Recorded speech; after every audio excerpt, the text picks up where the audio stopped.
విద్యుత్‌కి సంబంధించి కార్మికులకి రాష్ట్ర ప్రభుత్వం దగా చేస్తా ఉంది. అప్పుడు హామీ ఇచ్చిర్రు. ఇప్పుడు మర్చిపోయారంటూ కూడా టీవీ జేఏసీ నాయకులు మనతో ఉన్నారు. ఒక్కసారి వారితో మాట్లాడదాం. చెప్పండి అన్న ఏంది మీ సమస్య ఏంది? నిన్న భారీ ఎత్తున దీక్ష, ధర్నా కూడా చేపట్టారు. పోలీసులు మిమ్మల్ని అరెస్ట్ చేయడం కూడా జరిగింది. ముఖ్యంగా మీ ఒకటైతే మేము ధర్నా చేద్దామని అయితే నిన్న పోలేదు. నిరాదీక్ష చేద్దామని కూడా పోలేదు. మా సీఎం విద్యుత్ ఆఫీస్కి సానుకూలంగా ఒక సంస్థలో పనిచేసిన మాటి కార్మికుల బాధలను మా సీఎండి గారికి చెప్దాము, ఒక మెమోడరం ఇద్దామని చెప్పి ఆలోచనలో మేము విద్యుత్ సోదాకి వెళ్ళడం జరిగింది. కాకపోతే మాసు పద్ధతిలో మేము పోయి మెమోడరం ఇచ్చేసి వస్తే మా బాధ సీఎండి గారు వింటారు, మా బాధ చెప్పుకొని మాకు సమస్య పరిష్కరిస్తారనే ఆలోచనతో మేము అందరము సామూహికంగా పద్ధతిగా సానుకూలంగా మేము వెళ్ళాము. కానీ అక్కడ మేనేజ్మెంట్ కానీ ప్రభుత్వం కానీ ఒక విధంగా చేసింది. ఆర్టిజన్ కార్మికులు అని కూడా వాళ్ళకి సంబంధం, మా కార్మికులు మాకు సంబంధం లేకుండా కూడా ఇద్దరు కపుల్స్ ఆడమగ ఇద్దరు కలిసి పోతే వాళ్ళని కూడా అరెస్ట్ చేసి రోడ్డు మీద పోయేటోళ్ళని. అంటే ఏ విధంగా అరెస్ట్ చేశారో, ఏ విధంగా ఆలోచించారో పోలీసు వాళ్ళు ఒకసారి చూడాలి. నేను సీఎం గారికి ఒకటే చెప్తున్నాం, అయ్యా మీరు కూడా టీఆర్ఎస్ ప్రభుత్వం ఉన్నప్పుడు మిమ్మల్ని ఆ ప్రభుత్వం అరెస్ట్ చేసినప్పుడు ఎంత బాధ కలిగిందో నిన్న కూడా మా ప్రభుత్వం మాకు ఆర్టిజన్ కార్మికులు కూడా మీ ప్రభుత్వంలో కూడా సేమ్ అదే పద్ధతిలో చేశారు. కాబట్టి దయచేసి దీని మీద ఆలోచించమని చెప్పి అడుగుతున్నాము. మేము ఈ సంస్థలో పనిచేస్తున్నాము. ఈ సంస్థలో పనిచేసి మా హక్కులు, భారత రాజ్యాంగం ఇచ్చిన హక్కులనే మేము సానుకూలంగా ఈ సంస్థ ఏపీఎస్బి రూల్స్ ఇచ్చే పద్ధతులనే మాకు ఇమ్మని చెప్పి అడుగుతున్నాం.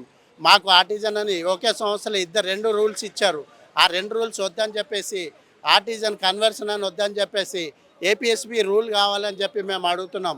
ఎందుకంటే ఇదే కాంగ్రెస్ వాళ్ళు ప్రతి జిల్లాలో కూడా ఎమ్మెల్యేలు పాదయాత్ర చేసినప్పుడు, తర్వాత డిప్యూటీ సీఎం గారు పాదయాత్ర చేసినప్పుడు, సీఎం గారు పాదయాత్ర చేసినప్పుడు మేము చెప్పాం, సార్ మీరన్నా మాకు న్యాయం చేయండి, మీకు మేము మంచి చేస్తాం, మీకు సపోర్ట్గా మేము ఉంటాము అని చెప్పి చెప్పాము.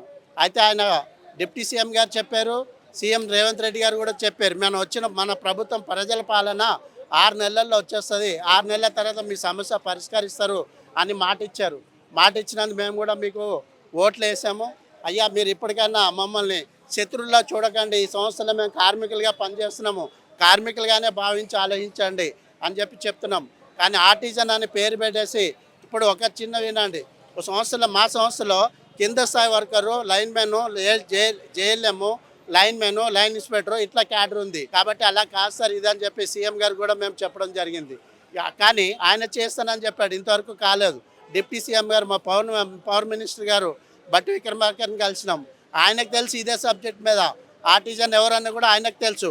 కానీ ఇప్పుడు మేము వెళ్ళినప్పుడు ఆర్టిజన్ ఎవరని చెప్పి అడుగుతుంటే మాకు ఆశ్చర్యపోయే పరిస్థితిలో మాకు వచ్చింది. అంటే తెలిసిన మనిషి మళ్ళీ మాట్లాడుతుంటే బాధ కలిగే విషయము. అంటే మమ్మల్ని ఆత్మగౌరవం దెబ్బతీసే విధంగా మాట్లాడుతున్నారా, లేకుంటే దేనివల్ల మాట్లాడుతున్నారా అన్నది ఆయన విజ్ఞానికే మేము వదిలేస్తున్నాం. అయ్యా మీరు ఇప్పటికైనా కూడా ఆర్టిజన్ అనే మా బాధని తొలగించి మాకు కన్వర్షన్ ఒకే సంస్థలో ఏపీసీబీ రూలే ఉండాలని చెప్పేసి మేము కోరుతున్నాము. మాకు కన్వర్షన్ వద్దు, ఆర్టిజన్ వద్దు, జేఎల్ఎంఏ ముఖ్యం అని చెప్పేసి మేము ఉన్నామన్నమాట. ఇక్కడ మీకు ప్రధానంగా ప్రభుత్వానికి, ఉప ముఖ్యమంత్రికి సమస్య తెలుసు అంటున్నారు. సో మరి ఆ సమస్యకి పరిష్కారం ప్రభుత్వం చూపించలేకపోతా ఉంది. సో ఏం చెప్తారు? ఇదేనండి మేము అదే కదా మేము ఆలోచించేది. దాని గురించే మేము 119 ప్రతి జిల్లా, అంటే తెలంగాణ స్టేట్లో 119 మంది ఎమ్మెల్యేలకి మేము లెటర్లు ఇచ్చినాము. 31 జిల్లాలకి, తెలంగాణ స్టేట్ 31 జిల్లాల కలెక్టర్లకి మేము మెమోడరం ఇచ్చాము. తర్వాత మా సీఎండి గారికి మెమోడరం ఇచ్చినాము.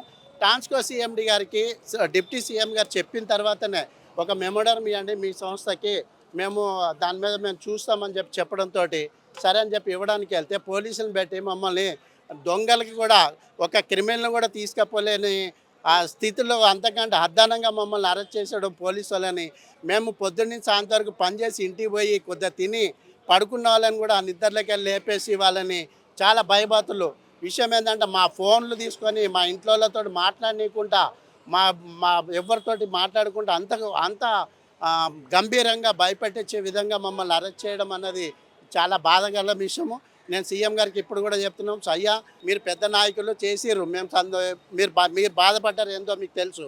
కానీ మా పిచ్చికి మీద బ్రహ్మాస్త్రం చూపించే విధంగా పోలీసు వ్యవస్థ నిన్న మా మీద ప్రయత్నం చేసింది.